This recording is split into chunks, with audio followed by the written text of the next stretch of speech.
Good morning, everyone.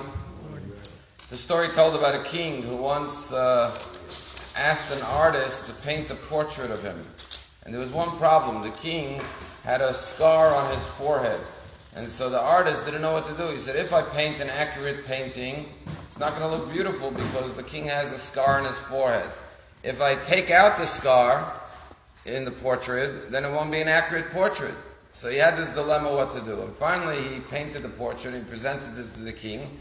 And it was a picture of the king sitting in contemplation and meditation with his hand over his forehead in deep thought. You know, in life there's always negative things.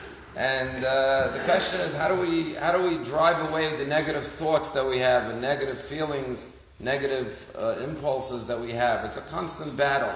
So the opening verses of this week's parsha talks about the elevation offering. And the verse says, Eish tamid tukad al mizbeach, a continuous flame, fire, shall burn upon the altar, lo tichbeh, it shall never be extinguished.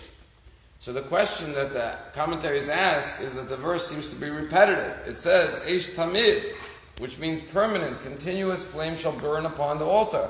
Why does it have to then say, lo tichbeh, it should not be extinguished? If it's permanent and continuous, obviously it should not be extinguished. It could have either just said a continuous flame, or the flame should never be extinguished. Why say both?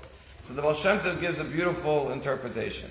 He says on a deeper level, it's not just talking about the altar in the temple, it's not just talking about the Mizbeach in the sanctuary, it's talking about the altar within every Jew.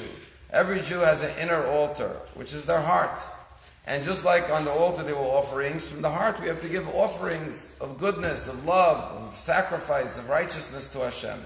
What is the key? Eish tamid tukad lemizbeach. You should have a constant passion, love, fire. And if you do that, lo means no, but it also represents all the negative thoughts, all the negative impulses, all the negative things. Tichbeh will be extinguished by this flame of fire, of passion, of love for Hashem.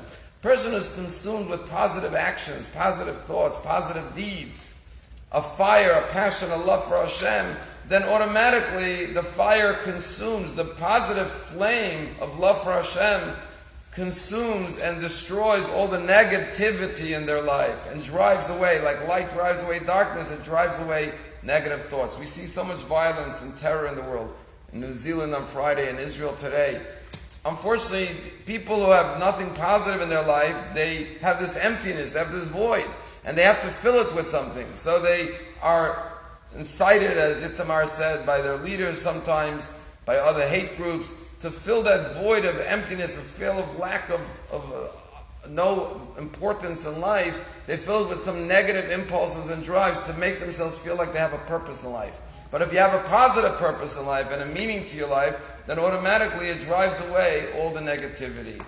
And we know that many of our great tzaddikim, they were so filled with love that they never saw anything negative. And one of the beautiful stories I heard was actually with the Satmar Rebbe, Rabbi Teitelbaum. A man came to him and he cried his heart out to the Rebbe. He said, I'm destitute, I have sick children, I'm unemployed, my wife isn't well, I have a child to marry off, I need some money. Satmar Rebbe, he was a great tzaddik, Rabbi Teitelbaum looked in his drawer. He happened not to have any money handy that day. The Hasidim would give him money, he would give out tzedakah. So he buzzed his shamish, his assistant from the office. He said, do you have any cash laying around in the office? I need some money. He said, yeah, we have $3,000 in the office. And he says, give it to me, please. He gives it to the Rebbe, he leaves. The Rebbe gives him the $3,000. He says, here's some money, take care of your family. The chassid leaves the office, and the shamish comes back in and says, Rebbe, did you just give that man the $3,000? He says, yeah, of course. He says, why did you give it to me? He said, what do you mean? He has a wife who's sick, he has a child who's sick, he has a daughter who has to marry off, he's unemployed.